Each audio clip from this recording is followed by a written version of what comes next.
पिताजी, अपन 9 दुर्गे क्यों मनाते हैं, उसके बारे में कुछ बताइए। बेटा, सबसे पहले जय माता दी। जय माता दी। 9 दुर्गे मतलब माँ, 9 दुर्गे मतलब जगत जननी, 9 दुर्गे मतलब सृष्टि का केंद्र बिंदु।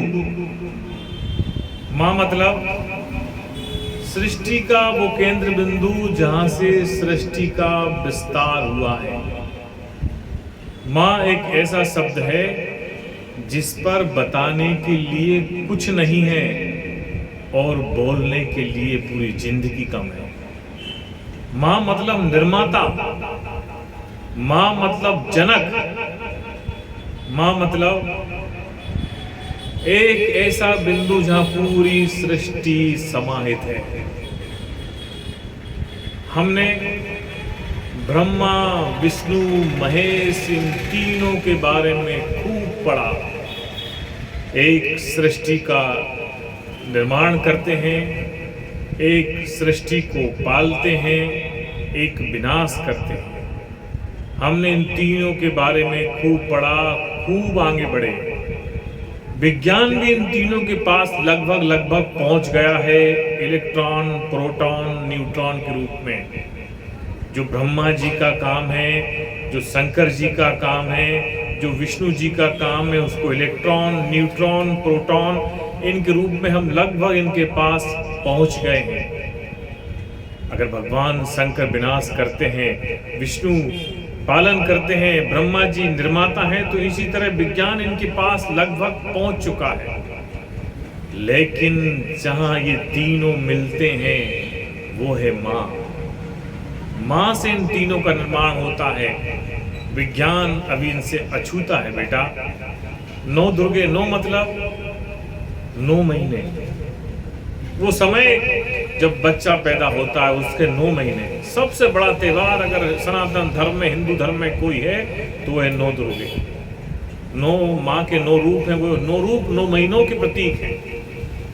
जब सृष्टि का निर्माण होता है, बच्चे का पैदा होता है तो उसे 9 महीने चाहिए, इससे 9 दिन से उसकी तुलना की गई है।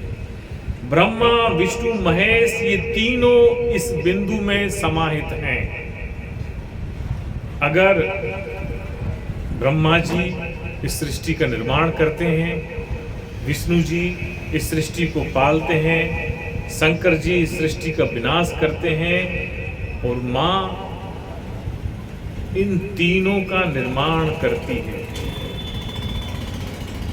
जो जनक है, जो निर्माता है, जो पैदा करने की जिसके पास शक्ति है, उसी के पास पालने की और नष्ट करने की शक्ति भी होगी।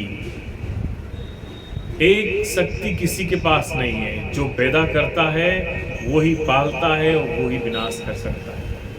इसीलिए हमने पढ़ा है कहीं कि एक बार जब माँ को क्रोध आया तो माँ ने तलवार लेकर नरसंहार करना प्रारंभ करा। राक्षस का नाम रक्तबीज था। उस राक्षस को मारने के बाद, विनाश करने के बाद माँ इतने नाराज में, इतने क्रोधित में, इतने अलग रूप में आ गई कि जो दिखा उसको मारती चली गई। ये देखकर पूरी सृष्टि डर गई। भगवान शंकर को उनके पैरों के नीचे लौटना पड़ा। भगवान शंकर को उनके चरणों में आना पड़ा। इसका ये तात्पर्य है कि जो निर्माता है वो ही विनाश कर सकता है और वो शक्ति सिर्फ माँ के पास है। ब्रह्मा, विष्णु, महेश तो इनके सेनापति हैं। विज्ञान ने इन तीनों को टच कर लिया है, छू लिया है, हम यहाँ तक पहुंच गए हैं। इसके आगे की रास्ता माँ के पास लेके जाती है। और जिस दिन मानव समाज माँ के पास पहुंच गई, उस केंद्र बिंदु के पास पहुंच गई, उस सृष्टि के जनक के पास पहुंच गई, उस निर्माता के पास पहुंच गई, तो ईश्वर और मानव में बहुत ज्यादा अंतर नहीं रह जाएगा, बहुत अधिक दूरी नहीं रह जाएगी।